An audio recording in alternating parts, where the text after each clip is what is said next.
حضرت مولانا الیاس رحمۃ اللہ علیہ جو تبلیغی جماعت کے بانیوں میں سے تھے، ان کے دل میں بڑی فکر تھی کہ جب انگریز نے بر صغیر پر قبضہ کر لیا تو بہت دیہاتوں میں ارتداد پھیل گیا، مرتد ہونا شروع ہو گئے لوگ. یہ بہت فکر میں رہتے تھے کہ یہ مسلمانوں کو ہو کیا رہا ہے. کلمہ لفظ کلمے کا لفظ پڑھنا نہیں جانتے تھے، یعنی اتنی جہالت پھیل رہی تھی. مدارس ختم کر دیے تھے انگریز نے، سارے تباہ و برباد کر دیا تھا مدرسوں کو.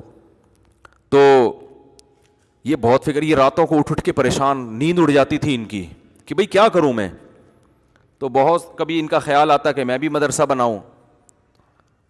تو پھر یہ سوچتے کہ مدرسے میں تو محدود لوگ آتے ہیں نا، محدود بچے ہوتے ہیں، محدود لوگ ہوتے ہیں. یہ اتنی بڑی قوم جو اتنے لاکھوں لوگ ہیں ہندوستان کے، جس میں پاکستان اور بنگلہ دیش بھی تھا، ان کے ایمان کو کیسے بچایا جائے؟ نہ پیسے ہیں، نہ وسائل ہیں. حکومت برطانیہ کی ہے، وہ تو اسلام کو نہیں پسند کرتا تھا. تو اتنا درد تھا ان کے دل میں. ان کی سوانے میں لکھا ہے کہ راتوں کو نیندیں اڑ جایا کرتی تھی ان کی. ان کے اہل خانہ بتاتے ہیں چہل قدمی کر رہے ہوتے تھے رات کو.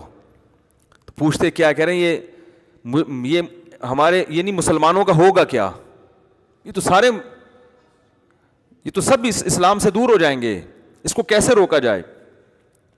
تو اللہ نے ان کے ذہن میں یہ ترکیب ڈالی کہ بھائی کوئی الگ سے مدرسہ بنانے کی ضرورت نہیں ہے، کوئی انسٹیٹیوٹ بنانے کی. یہ روایتی طریقے ہیں جو صدیوں سے آ رہے ہیں، چلتے رہیں گے. عوام میں کوئی بہت بڑا کام کرنا چاہیے. اور ان کے ذہن میں یہ بات آئی کہ جس چیز پہ انسان کا جان، مال اور وقت لگتا ہے، انسان کے دل میں اسی کی قدر آتی ہے. صحابہ کرام کی جان بھی لگی، مال بھی لگا اور وقت بھی لگا. تو ان کا جان اور مال اور وقت لگاؤ. اور جہادی تحریکیں بھی ناکام ہو چکی تھیں، بہت سے علماء انگریز کے خلاف کھڑے ہوئے.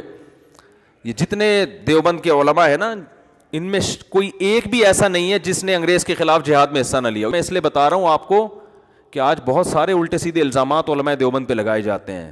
تو انگریز کے خلاف اگر کوئی میدان میں حقیقی معنوں میں آ کے کھڑا ہوا ہے نا، تو کون کھڑا ہوا ہے؟